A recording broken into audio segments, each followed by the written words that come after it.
بسم اللہ الرحمن الرحیم۔ السلام علیکم دوستو آج میں آپ کو دعویٰ استقرار حق ما حکم امتناعی دوامی کے لیے فہرست گواہان من جانب مدعی لکھنے کا طریقہ سکھاؤں گا۔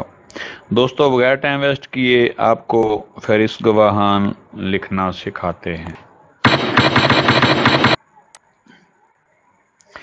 بعدالت جناب سول جج صاحب پاک پتن شریف میرا شہر ہے۔ آپ نے اپنے شہر کا نام لکھنا ہے جہاں پہ آپ کا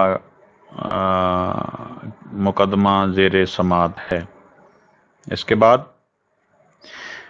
نور احمد بنام صوبہ پنجاب، ٹھیک ہے، آپ نے اپنا نام یہاں پہ لکھنا ہے یا اپنے سائل کا نام لکھنا ہے۔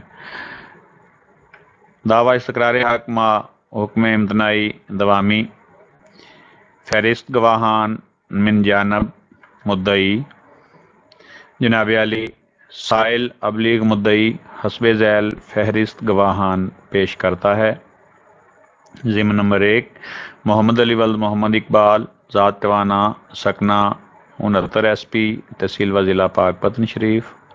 آپ نے یہ اپنے نام لکھنے ہیں ولدیت کے ساتھ، قومیت کے ساتھ اور سکونت کے ساتھ، اور اپنا تحصیل اور ضلع لکھنا ہے۔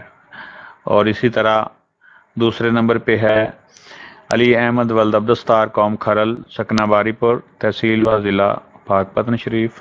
آپ نے اپنا سیکنڈ گواہ ہے جو اس کی نام ولدیت، قومیت اور سکونت، تحصیل و ضلع لکھنا ہے۔ اور گواہ نمبر 3 غلام مصطفیٰ ولد محمد سرور، قوم راجپوت، سکنہ 63 بھی، تحصیل عارف والا، ضلع پاک پتن۔ آپ نے اپنے تیسرے گواہ کا نام ولدیت، قومیت اور سکونت اور تحصیل ضلع لکھنا ہے۔ اور چوتھے نمبر پہ مدعی بطور خود گواہ نیچے لکھنا ہے عرضے، اور عرضے کے بعد آپ نے نیچے لکھنا ہے سائل کا نام، اس کی ولدیت، قومیت، سکونت، تحصیل اور ضلع، جیسا کہ میں نے لکھا ہوا ہے نور احمد ولد خوشی محمد، ذات پٹھان، سکنہ کوٹ کان سنگھ، تحصیل و ضلع پاک پتن شریف۔ دوستو امید ہے آج کی ویڈیو آپ کو اچھی لگی ہوگی۔ اگر اچھی لگی ہو تو اس کو لائک کر دیں، چینل کو ابھی تک سبسکرائب نہیں تو کیا تو سبسکرائب کر دیں، اور اس کو شیئر بھی کر دیں۔ ملتے ہیں کسی نیکسٹ ویڈیو میں۔ اللہ حافظ، السلام علیکم۔